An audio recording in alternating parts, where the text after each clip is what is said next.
आपके पास दोबारा शबनम पांडे जी। लेकिन और जब लोकसभा चुनाव 19 हुआ तो हम 4 सीट जीत के ले आए, और अब हम नगर निगम पे भी फतह करेंगे, और देखिएगा आप किस तरीके से ये हम जीतेंगे। इसीलिए इनकी इतनी कुलबुलाहट है, और ये ललकार से घबरा गए हैं, डर गए हैं, इसलिए इस तरह की भाषा बोल रहे हैं। चलिए इसके जवाब में लूंगा। आज अजमल साहब मुस्कुरा रहे हैं, जवाब देंगे।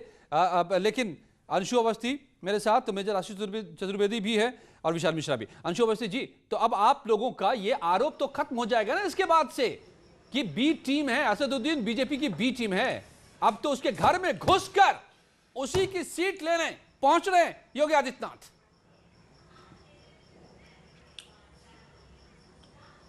देखिए, बी टीम है और हमेशा रहेंगे। वो हैदराबाद जाएं, कहीं भी जाएं, इससे हमें फर्क नहीं पड़ता। कहीं भी प्रचार करें, फर्क नहीं पड़ता। फर्क इस बात से पड़ता है कि उत्तर प्रदेश को एक सर्वकालिक मुख्यमंत्री भारतीय जनता पार्टी दे। मुख्यमंत्री आदित्यनाथ जी को खूब स्टार प्रचारक घुमाए, लेकिन ठीक है, जनता के पैसे के जहाज से उड़ना, प्रचार करना दुर्भाग्यपूर्ण है। उत्तर प्रदेश को कोई ऐसा मुख्यमंत्री चाहिए जो उत्तर प्रदेश के लिए काम करे, सिर्फ भाजपा के लिए नहीं, उत्तर प्रदेश के नौजवानों के लिए करे, महिलाओं के लिए करे, उत्तर प्रदेश में अपराध रोके, उत्तर प्रदेश में जो महिलाओं के साथ बलात्कार हो रहे हैं उनको रोके, उत्तर प्रदेश में जो पेपर लीक हो रहे हैं उनको रोके, उत्तर प्रदेश में जो कोरोना बराबर बढ़ रहा उसको रोके।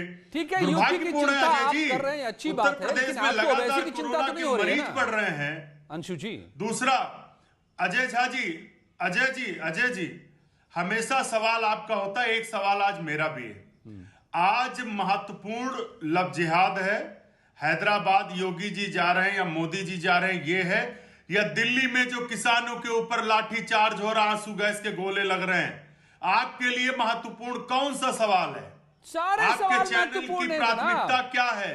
सारे सवाल महत्वपूर्ण है, आदित्यनाथ हैं। लेकिन आपको मैं बता दूं, मैं फिर याद दिला दूं आपको, अंशु अवस्थी जी, लाठीचार्ज हो रहा वो महत्वपूर्ण है कि नहीं है? अंशु अवस्थी जी, मैं बता देता हूं आपको, याद दिला देता हूं, मैं आपको याद दिला देता हूं। हम भी समझ रहे हैं, और सुन तो लीजिए, नहीं अब सुन तो लीजिए। एमआईएम को जानते हैं, और आप एआईएमआईएम को तो जानते हैं, लेकिन एमआईएम को जानते हैं? एमआईएम को आप जानो, नहीं आप बताइए सर। अरे आपकी पार्टी ने बैन किया था इस पर, सुन लीजिए। हमें तो किसानों की चिंता है। सुन लीजिए सर, आप सुन लीजिए सर। अब्दुल बहाद को जानते हैं? अरे अब्दुल बहाद को जानते हैं? इस ठंडक में किसानों, अरे अब्दुल बहाद को जानते हैं? रजाकर्स को जानते हैं अंशु अवस्थी जी?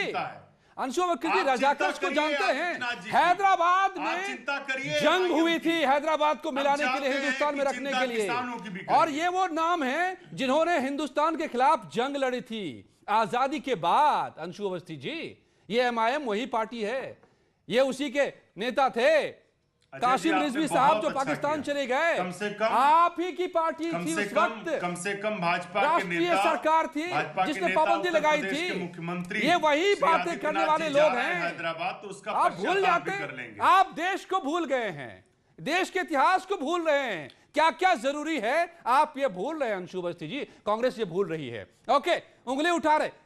मेजर साहब, मैं आपके पास आऊंगा दोबारा, लेकिन मुझे लगता है कि जवाब अंशु अवस्थी जी मिल गया होगा कि क्यों ये जरूरी है, क्यों ये बात करना जरूरी है। क्या इतिहास रहा है इस पार्टी का, क्या इतिहास रहा है हिंदुस्तान का, क्या इतिहास रहा है हैदराबाद के जंग का, रजाकर्स का? आप याद कीजिए विशाल मिश्रा जी, क्यों ये महत्वपूर्ण हो जाता है कि योगी आदित्यनाथ हैदराबाद में चुनौती देने जा रहे हैं?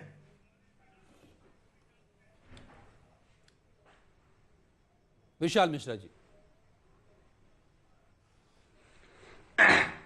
अजय जी, सबसे पहले तो आज संविधान दिवस है, और इस संविधान दिवस पर मैं सभी को हार्दिक शुभकामनाएं देता हूं। ढेरों शुभकामनाएं। और आज जो लोग बैठकर ये पैरोकार बन रहे हैं कि माननीय मुख्यमंत्री उत्तर प्रदेश के योगी आदित्यनाथ जी हैदराबाद के नगर निगम के प्रचार में क्यों जा रहे हैं? देखिए, चुनाव होता है। भारतीय जनता पार्टी हर चुनाव को बिल्कुल चुनाव की तरह लड़ती है, तो इसमें यह कहना कि उनको क्यों आना चाहिए।